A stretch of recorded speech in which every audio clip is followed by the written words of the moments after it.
నేను వెళ్ళవేళలా నా ఊరుకు సేవ చేస్తానని ముందుకొస్తున్నా. నా ఊరు పెద్దపాడు గ్రామ ప్రజలందరికీ అమ్మాయిలు నన్ను దీవించి గెలిపిస్తారని నేను మోకరించి వందనాలు తెలియజేస్తున్న. సువర్ణ పాదాలకు నీలకంటి యాదగిరి నా పేరు. నేను వెళ్ళవేళలా నా గ్రామానికి సేవ చేస్తానని నాకు తలంపు వచ్చింది. వెళ్ళవేళలా నేను సేవ చేస్తానని ముందుకొస్తున్నా. నా పెద్దపాడు గ్రామ ప్రజలందరికీ కరుణామయులు, దయామయులు, వాళ్ళ పాదాలకు, సువర్ణ పాదాలకు వందనాలు తెలియజేస్తున్నా. మోకరించి వందనాలు తెలియజేస్తున్నా. నన్ను గెలిపించాలని, విజయవంతంగా గెలిపించాలని. 5 ఏళ్ళు ఉమ్మడి వరంగల్ జిల్లా గ్రామ పంచాయతీ ఉన్నది, గంగదేవిపల్లి అనే గ్రామ పంచాయతీ ఉన్నది.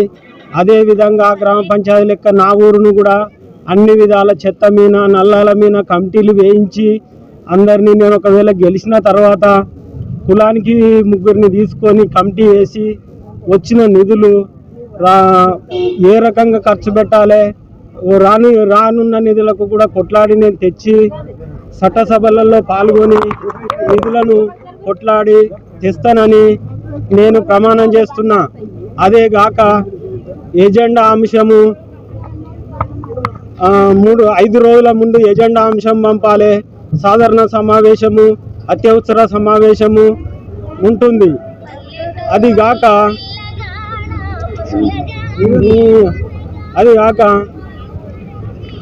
ఈరోజు కుంభవర్షం కురిసిందనుకో చెరువులన్నీ గ్రామ పంచాయతీ ఆధీనంలో ఉంటాయి. అందుకు ఏం చేయాలి? అత్యవసర సమావేశం చేపట్టి ఆ చెరువులను నిర్మాణం చేపట్టాలి. అదిగాక మన ఊరు భూములు అన్నీ అమ్మితే ఆ ఎస్టీఓలో జమ అవుతాయి. రిజిస్ట్రేషన్ అయిన డబ్బులు వాటిని తీర్మానం పెట్టి గ్రామ పంచాయతీకి అభివృద్ధి కోసము చేపట్టాలని నేను తెలియజేస్తున్నా. ప్రజలందరికీ మోకరించి వందనాలు తెలియజేస్తున్నా. నేను ఆదర్శ గ్రామ పంచాయతీగా ఉమ్మడి వరంగల్ జిల్లా గ్రామ పంచాయతీ గంగదేవిపల్లె ఉన్నది. ఆ గ్రామం లెక్క నా ఊరును నేను తీర్చిదిద్దానని నాకు ఆ తలంపు వచ్చింది. నేను ఖచ్చితంగా నా ప్రజలకు వెళ్ళవేళలా నేను సేవ చేస్తానని మోకరించి సువర్ణ పాదాలకు వందనాలు తెలియజేస్తున్నా. సెలవు తీసుకుంటున్నా. కరుణామయులు, దయామయులు. గత 5 ఏళ్ల నుంచి మన ఊరి సర్పంచ్ ఏం చేసిండో మన ప్రజలకు చాలా మందికి తెలుసు. ఆయన ఏం చేసిండు అనేది అందరికి తెలుసు. మళ్ళీ ఆయనే ఒక డబ్బు ఉన్న మనిషిని తీసుకొచ్చి ఇవాళ మళ్ళా ఆ డబ్బు ఉన్న మనిషిని పెట్టి నేను ఎన్నికల్లో నడిపించుకుంటూ ఆ రెడ్డి రాజకీయం నడుపుకుంటూ ఇవాళ నాకు 5 ఏళ్ల నుంచి గత నుంచి నేను ఆయనకు మద్దతు ఇచ్చుకుంటూ లాస్ట్కు నేను టికెట్ ఇస్తా, వార్డు నెంబర్ టికెట్ ఇస్తా అని చెప్పేసి నన్ను మభ్య చెప్పి ఎన్నో మాటలు చెప్పి మాయమాటలు చెప్పి నా సొంత తమ్ముడు అయిన వెంకటేశ్వరును నా మీదకి ఉసగొల్పి 7th వాళ్ళ నాకు అతనికి ఆయనకు అనుకూలంగా ఉన్న వ్యక్తికి టికెట్ ఇచ్చడం జరిగింది. కాబట్టి నేను పెద్దపాడు గ్రామ ప్రజలందరూ ఆలోచించుకోవాలి. ఇలాంటి దుర్మార్గాలను మనము చేయడం అనేది కరెక్ట్ కాదు. మళ్ళీ ఆయన గెలిచినాక తన బాటకు ఆయన బిజినెస్ కానీ వెళ్ళిపోతాడు. మళ్ళీ చేసేది తన రాజకీయము. కాబట్టి మన ఇందిరా మిల్లు వస్తే తన ఉన్న జీతగాళ్లకు తన వాళ్ళకే ఇచ్చారు ఇల్లు. మన ఎస్సీ వాళ్ళకి ఎవరికి రాలేదు. చాలా మందికి అన్యాయం జరుగుతుంది. గతంలో రొడ్డామి కూడా మేము కొట్లాడి, నేను పేపర్ విలేకరును, ఆడ ఎన్నోసార్లు కొట్లాడి మా మోర్లకే పడుతుంటే మీరు దాన్ని చూడలేక ఎంపీడీ వారు దాన్ని పర్మిషన్ ఇచ్చారు. అప్పుడు హనుమన్నకాడ ఫస్ట్ ఆయన ముగ్గు పోసుకొని హనుమన్నకాడ పోసిండానే. తర్వాత మేము కొట్లాడంగా మాకు అది వచ్చింది. కాబట్టి దయచేసి ప్రజలందరికీ మనకు కొంచెం మంచి అవకాశం వచ్చింది. మీరు మంచి వాళ్ళని ఎన్నుకోవాలని మనలాంటి వాళ్ళు కూడా నాలాంటి ఇండిపెండెంట్ అభ్యర్థి కూడా ఇంకోనే వేస్తున్నాడు. కాబట్టి మీ దగ్గర ఓటు ఉన్నది.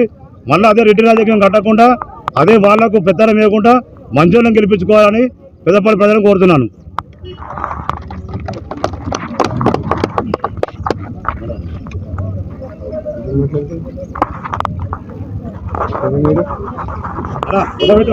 నేను ఉన్నాను ఇక్కడ పెద్దపాడులో జరిగిన గత 5 సంవత్సరాల నుంచి నేను చాలా ఇక్కడ పెద్దపాడులో ఒక సామాజిక కార్యకర్తనై ఉండి, సామాజిక పర్సన్ అయిన ఉండి నేను ఆలోచిస్తున్నాను. ఇక్కడ జరిగిన పరిణామాలు ఏమనంటే ఇక్కడ సామాజిక న్యాయం లేదు. పెద్దపాడు ఇక్కడ అధికార దాహం ఉన్నది. అధికారం దాహం అనంటే ఎలాంటి దాహం అనంటే ఇక్కడ ఒక సామాన్యుడు ప్రజలకు రాకూడదు. విద్యావంతులు రావద్దు, యూత్ రావద్దు, ఎవరు రావద్దు.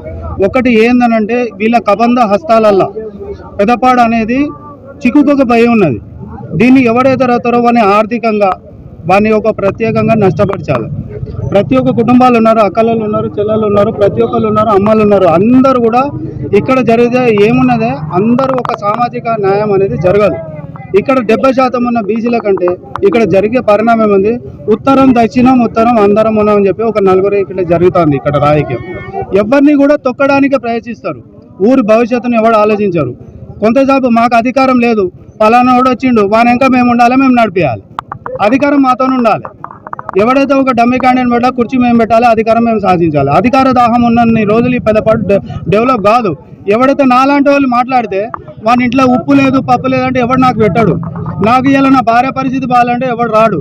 వాడు ఏం చేస్తాడంటే, అరే నువ్వు రారా నా ఇంటి ముంగడికి, నీతోనే పలానాడు ఏం చేస్తాడు ఇలా మాట్లాడిన వాని ఏం చేయాలరా, మనకి ఏమైనా ఉన్నాడా, మన ఆర్థిక పరిస్థితి ఎట్లున్నది, మన ఎట్లా వస్తాలే, మనకి ఏం పరిస్థితి ఉందని ఒక్కినికి 3 ఇళ్ళు చేస్తారు. ఇక్కడ వానికి ఉన్నాడు, వాడి జనాన్ని చంపుతారా వాళ్ళు? అలాంటి వాడిని ఇప్పుడు కూర్చోబెట్టి దొంగలు ఊరు పంచుకుంటా అంటే ఒక ఓటుతోని ఒక అక్కలకు, ఒక తమ్ములకు, ఒక యూత్కు, ఒక ప్రతి ఒక్క మనిషికి నేను విజ్ఞప్తి చేసి అందరు కాలం ఒకటి ఏందనంటే అందరికి బలిసిన వాళ్ళు ఉన్నారు. బలిసిన వాళ్ళకి ఎత్తారా లేకపోతే మనం బతికిన వాళ్ళకి ఎత్తుకుంటామా అనేది కావాలి.